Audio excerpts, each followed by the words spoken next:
Exodus 24. And he said unto Moses, Come up unto the Lord, thou, and Aaron, Nadab, and Abihu, and 70 of the elders of Israel, and worship ye afar off. And Moses alone shall come near the Lord, but they shall not come nigh, neither shall the people go up with him.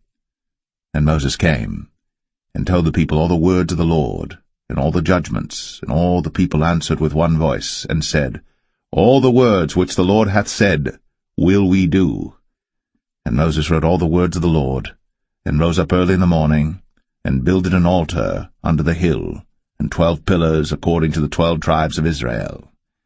And he sent young men of the children of Israel, which offered burnt offerings, and sacrificed peace offerings of oxen unto the Lord.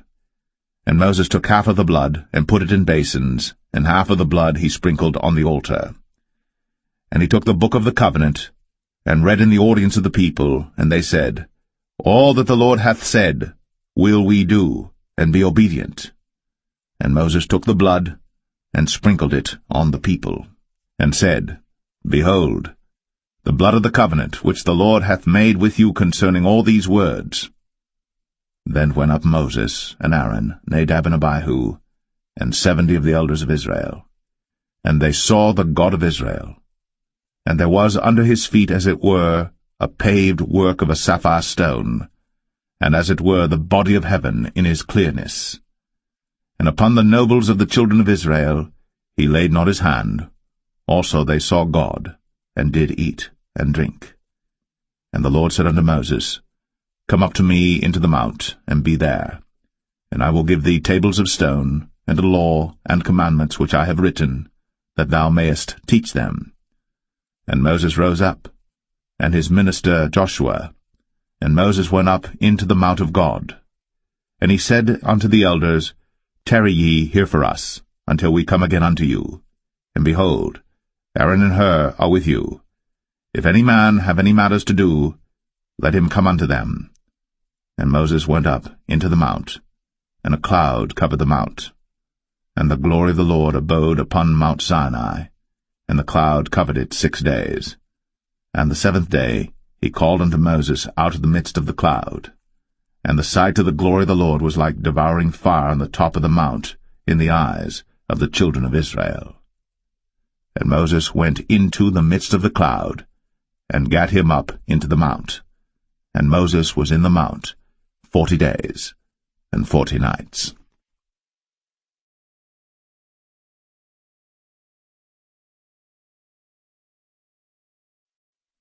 Exodus 25. And the Lord spake unto Moses, saying, Speak unto the children of Israel, that they bring me an offering of every man that giveth it willingly with his heart. Ye shall take my offering. And this is the offering which ye shall take of them, gold, and silver, and brass, and blue, and purple, and scarlet, and fine linen, and goat's hair, and rams' skins dyed red, and badgers' skins, and shittim wood, oil for the light, spices for anointing oil, and for sweet incense, onyx stones, and stones to be set in the ephod, and in the breastplate. And let them make me a sanctuary, that I may dwell among them, according to all that I show thee, after the pattern of the tabernacle, and the pattern of all the instruments thereof, even so shall ye make it. And they shall make an ark of shittim wood. 2 cubits and a half shall be the length thereof, and 1 cubit and a half the breadth thereof, and 1 cubit and a half the height thereof. And thou shalt overlay it with pure gold, within and without shalt thou overlay it, and shalt make upon it a crown of gold around about. And thou shalt cast 4 rings of gold for it, and put them in the 4 corners thereof, and 2 rings shall be in the one side of it, and 2 rings in the other side of it. And thou shalt make staves of shittim wood, and overlay them with gold. And thou shalt put the staves into the rings by the sides of the ark, that the ark may be borne with them. The staves shall be in the rings of the ark, they shall not be taken from it. And thou shalt put into the ark the testimony which I shall give thee. And thou shalt make a mercy seat of pure gold. 2 cubits and a half shall be the length thereof, and 1 cubit and a half the breadth thereof. And thou shalt make 2 cherubims of gold. Of beaten work shalt thou make them, in the 2 ends of the mercy seat. And make one cherub on the one end, and the other cherub on the other end. Even of the mercy seat shall ye make the cherubims on the two ends thereof. And the cherubims shall stretch forth their wings on high, covering the mercy seat with their wings, and their faces shall look one to another. Toward the mercy seat shall the faces of the cherubims be. And thou shalt put the mercy seat above upon the ark, and in the ark thou shalt put the testimony that I shall give thee. And there I will meet with thee, and I will commune with thee from above the mercy seat, from between the two cherubims which are upon the ark of the testimony, of all things which I will give thee in commandment unto the children of Israel. Thou shalt also make a table of shittim wood. 2 cubits shall be the length thereof, and a cubit the breadth thereof, and a cubit and a half the height thereof. And thou shalt overlay it with pure gold, and make thereto a crown of gold round about. And thou shalt make unto it a border of an handbreadth round about, and thou shalt make a golden crown to the border thereof round about. And thou shalt make for it 4 rings of gold, and put the rings in the 4 corners that are on the 4 feet thereof. Over against the border shall the rings be for places of the staves to bear the table. And thou shalt make the staves of shittim wood, and overlay them with gold, that the table may be borne with them. And thou shalt make the dishes thereof, and spoons thereof, and covers thereof, and bowls thereof, to cover withal. Of pure gold shalt thou make them. And thou shalt set upon the table showbread before me always. And thou shalt make a candlestick of pure gold. Of beaten work shall the candlestick be made. His shaft, and his branches, his bowls, his knobs and his flowers shall be of the same. And 6 branches shall come out of the sides of it, 3 branches of the candlestick out of the one side, and 3 branches of the candlestick out of the other side. 3 bowls made like unto almonds, with a knob and a flower in one branch, and 3 bowls made like almonds in the other branch, with a knob and a flower. So in the 6 branches that come out of the candlestick. And in the candlestick shall be 4 bowls made like unto almonds, with their knobs and their flowers. And there shall be a knob under 2 branches of the same, and a knob under 2 branches of the same, and a knob under 2 branches of the same, according to the 6 branches that proceed out of the candlestick. Their knobs and their branches shall be of the same. All it shall be one beaten work of pure gold. And thou shalt make the 7 lamps thereof, and they shall light the lamps thereof, that they may give light over against it. And the tongs thereof, and the snuff dishes thereof, shall be of pure gold. Of a talent of pure gold shall he make it with all these vessels. And look that thou make them after their pattern which was shown thee in the mount. 23. Jesus criticizes the religious leaders. Then Jesus said to the crowds and to his disciples, "The teachers of religious law and the Pharisees are the official interpreters of the law of Moses. So practice and obey whatever they tell you, but don't follow their example. For they don't practice what they teach. They crush people with unbearable religious demands and never lift a finger to ease the burden. Everything they do is for show. On their arms they wear extra-wide prayer boxes with scripture verses inside, and they wear robes with extra-long tassels. And they love to sit at the head table at banquets and in the seats of honor in the synagogues. They love to receive respectful greetings as they walk in the marketplaces and to be called Rabbi. Don't let anyone call you Rabbi, for you have only one teacher, and all of you are equal as brothers and sisters. And don't address anyone here on earth as Father, for only God in heaven is your Father. And don't let anyone call you Teacher, for you have only one teacher, the Messiah. The greatest among you must be a servant, but those who exalt themselves will be humbled, and those who humble themselves will be exalted.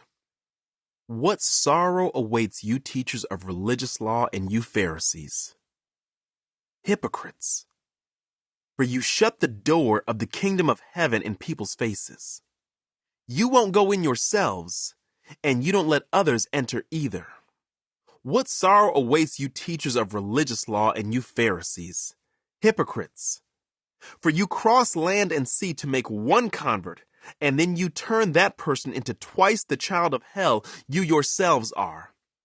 Blind guides, What sorrow awaits you? For you say that it means nothing to swear by God's temple, but that it is binding to swear by the gold in the temple. Blind fools! Which is more important, the gold or the temple that makes the gold sacred? And you say that to swear by the altar is not binding, but to swear by the gifts on the altar is binding. How blind! For which is more important, the gift on the altar or the altar that makes the gift sacred? When you swear by the altar, you are swearing by it and by everything on it. And when you swear by the temple, you are swearing by it and by God who lives in it. And when you swear by heaven, you are swearing by the throne of God and by God who sits on the throne. What sorrow awaits you teachers of religious law and you Pharisees! Hypocrites, for you are careful to tithe even the tiniest income from your herb gardens, but you ignore the more important aspects of the law: justice, mercy, and faith. You should tithe, yes, but do not neglect the more important things. Blind guides! You strain your water so you won't accidentally swallow a gnat, but you swallow a camel. What sorrow awaits you teachers of religious law and you Pharisees! Hypocrites!